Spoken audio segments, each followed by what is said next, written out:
নমস্কাৰ বন্ধু বান্ধৱীসকল, divine untold ষ্টৰীৰ অন্য এটি খণ্ডলৈ আপোনালোক সকলোকে স্বাগতম জনাইছো। আজি আমি উপস্থিত আছো গুৱাহাটী মহানগৰীৰ মাজমজিয়াতে থকা এখন শক্তিশালী শক্তিপীঠ, যাৰ নাম হৈছে শ্ৰী শ্ৰী উগ্ৰতাৰা দেৱালয়। আহক প্ৰথমে আমি চাকিবন্তি অকমান লৈ লওঁ, তাৰ পিছত মন্দিৰৰ ভিতৰলৈ গৈ আপোনালোকক দেখুৱাবলৈ চেষ্টা কৰিম এই মন্দিৰটোৰ মান্যতা কি, ইয়াক কোনে স্থাপন কৰিছিল আৰু কেনেদৰে স্থাপিত হৈছিল। ভক্তপ্ৰাণ ৰাইজ, আপোনালোকে যেতিয়া এই মন্দিৰটোলৈ আহিব তেতিয়া মন্দিৰটোৰ কাষতে বহুকেইখন চাকিবন্তিৰ দোকান আপোনালোকে দেখিবলৈ পাব। আমিও সেই দোকানৰে এখনলৈ গৈ পেলাই এই বাইদেউজনীৰ পৰা চাকিবন্তি লৈছিলো আৰু লগতে তেওঁৰ পৰা মন্দিৰটোৰ কিছু নজনা কথা জানিব পাৰিছিলো। এতিয়া বলক আমি ভিতৰলৈ যাওঁ আৰু মোৰ লগতে আপোনালোকেও এই মন্দিৰটো দৰ্শন কৰি মাৰ আশীৰ্বাদ লওক। আপোনালোকে ভিডিঅ'টো কিন্তু অকণো স্কিপ নকৰিব আৰু মোৰ লগত শেষলৈ এই মন্দিৰটো দৰ্শন কৰক। এইখনেই হৈছে সেই প্ৰসিদ্ধ শ্ৰী শ্ৰী উগ্ৰতাৰা দেৱালয়, যিখন দেৱালয় সদায় লোকে লোকাৰণ্য হৈ থাকে। আপোনালোকে জানেনে এই দেৱালয়খনৰ আঁৰৰ কাহিনীটো কি হয়? কিংবদন্তি অনুসৰি শ্ৰী শিৱ বাবাৰ পত্নী সতীৰ নাভি এই ঠাইখিনিতে পৰিছিল আৰু তাৰ পিছতে এই ঠাইখিনি এক শক্তিশালী শক্তিপীঠ হিচাপে সকলোৰে মাজত জনাজাত হৈ পৰে। বৰ্তমানৰ এই উগ্ৰতাৰা মন্দিৰটো আহোম ৰজা শিৱসিংহই 1725 চনত নিৰ্মাণ কৰিছিল। কালিকা পুৰাণত এখন শক্তিপীঠৰ কথা উল্লেখ আছে, যাৰ নাম হৈছে দিক্কাৰাবাচিনী। দিক্কাৰাবাচিনীৰ দুটা ৰূপ আছে, এটা হৈছে তীক্ষ্ণকণ্ঠা আৰু এটা হৈছে ললিতাকণ্ঠা, আৰু এই তীক্ষ্ণকণ্ঠাই হৈছে মা উগ্ৰতৰা বা একজতা। মান্যতা অনুসৰি এই কথাখিনিও কোৱা যায় যে দশমহাবিদ্যাৰ দ্বিতীয় দেৱী তাৰাৰ উগ্ৰ ৰূপটো হৈছে উগ্ৰতাৰা, আৰু মাৰ এই ৰূপটোকে এই মন্দিৰটোত পূজা অৰ্চনা কৰা হয়। এই মন্দিৰটোৰ গৰ্ভগৃহত মাৰ কোনো ধৰণৰ মূৰ্তি নাই। ইয়াতে এটা গাঁত আছে, যিটো গাঁত সদায় পানীৰে ভৰ্তি হৈ থাকে, কিন্তু সেই পানীটো ক'ৰ পৰা আহে কোনেও ক'ব নোৱাৰে। কিন্তু দুৰ্ভাগ্যবশতঃ আমি যেতিয়া গৈ পাইছিলো গৰ্ভগৃহটো বন্ধ কৰি দিয়া হৈছিলে আৰু সেইকাৰণে আমি গৰ্ভগৃহত সোমাব নোৱাৰিলো। আৰু সৌভাগ্যবশতঃ গৰ্ভগৃহৰ বাহিৰত এজন পূজাৰী আছিলে আৰু তেওঁৰ জৰিয়তে আমি মাৰ আশীৰ্বাদ ল'বলৈ সক্ষম হলো। আৰু আমি নিয়া সেই ফুলবোৰো তেওঁ মাক ধুনীয়াকৈ অৰ্পণ কৰি দিছিলে।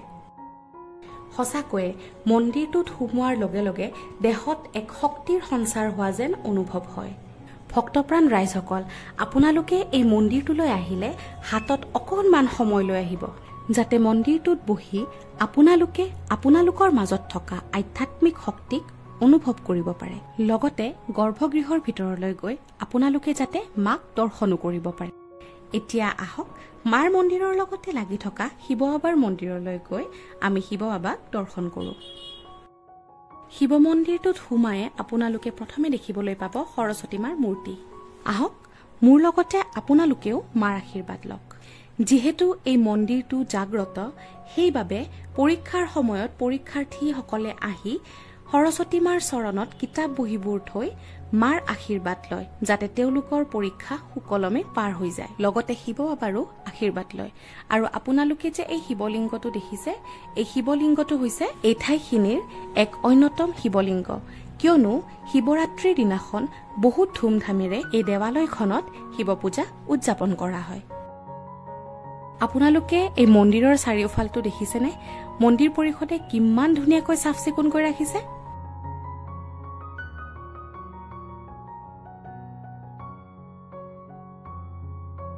মৰমৰ ভক্তপ্ৰাণ ৰাইজসকল, আপোনালোকে মন্দিৰৰ ভিডিঅ'বোৰ উপভোগ কৰে ঠিকেই, কিন্তু কোনো ধৰণৰ কমেণ্ট আৰু ছাবস্ক্ৰাইব নকৰে। আপোনালোকৰ কমেণ্ট আৰু ছাবস্ক্ৰিপশ্যনে মোক নতুন নতুন ভিডিঅ' বনাবলৈ উৎসাহ প্ৰদান কৰে। আৰু লগতে আপোনালোকে যদি আগলৈও মন্দিৰৰ এনেকুৱা ধৰণৰ ভিডিঅ'বোৰ চাই থাকিব বিচাৰে, তেতিয়াহ'লে আমাৰ এই চেনেলটো ছাবস্ক্ৰাইব কৰক।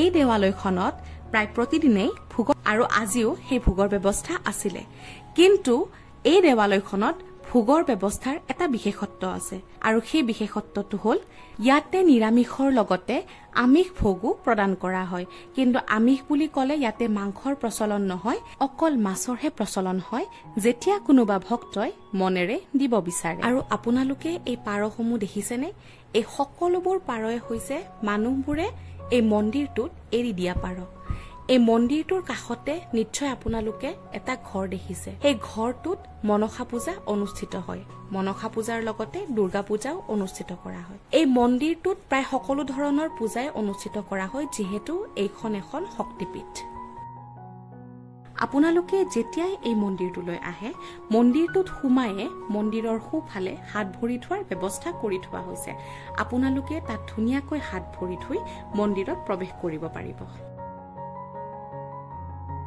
মৰমৰ বন্ধু বান্ধৱীসকল আপোনালোকেতো উগ্ৰতাৰা মন্দিৰটো চালে গতিকে আহক এতিয়া আপোনালোকক এটা বেলেগ বস্তু দেখুৱাও আৰু এইটোৱে হৈছে সেই বিখ্যাত জোৰ পুখুৰী যিটো পুখুৰী ৰজা শিৱসিংহই মন্দিৰটো বনোৱাৰ 3 বছৰ আগতে খন্দাইছিলে কিন্তু এইটো যিটো জোৰ পুখুৰী সেইটো এটা ভাগহে হয় যিটো মন্দিৰ কমিটিৰ আণ্ডাৰত আছে আৰু আনটো ভাগ চৰকাৰৰ আণ্ডাৰত আছে আমি আপোনালোকক সেইটো ভাগো দেখুৱাম কিন্তু প্ৰথমতে এই ভাগটো চাই লওক ইয়াতে আপোনালোকে বিভিন্ন ধৰণৰ হাঁহ দেখিব পাব যিবোৰ হাঁহ মানুহে দান দিয়া বিশেষকৈ ইয়াতে ৰাজহাঁহে মানুহে বেছিকৈ দান দিয়ে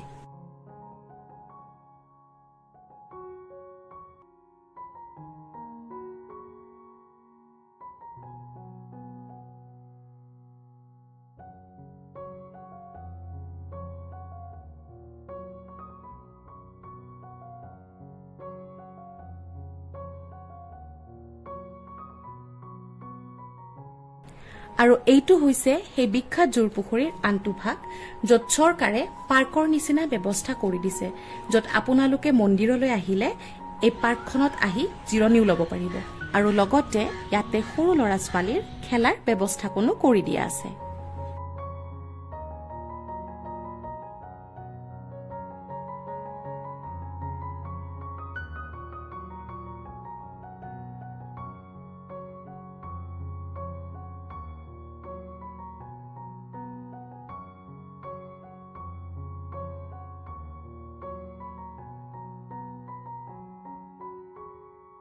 মৰমৰ বন্ধু বান্ধৱীসকল আপোনালোকে যদি আমাৰ এই ভিডিঅ'টো চাই ভাল পাইছে তেতিয়াহ'লে লাইক শ্বেয়াৰ আৰু সাবস্ক্ৰাইব কৰি আমাক আশীৰ্বাদ কৰিবলৈ নাপাহৰিব লগতে আপোনালোকৰ ওচৰে পাজৰেও যদি এনেকুৱা ধৰণৰ মন্দিৰ আছে যাৰ কিছু মান্যতা নহলে হিষ্ট্ৰী আছে তেতিয়াহ'লে আমাক জনাব আমি নিশ্চয় তালৈ গৈ সেই মন্দিৰসমূহ আপোনালোকক দেখুৱাবলৈ চেষ্টা কৰিম আজিলৈ আহিছো নমস্কাৰ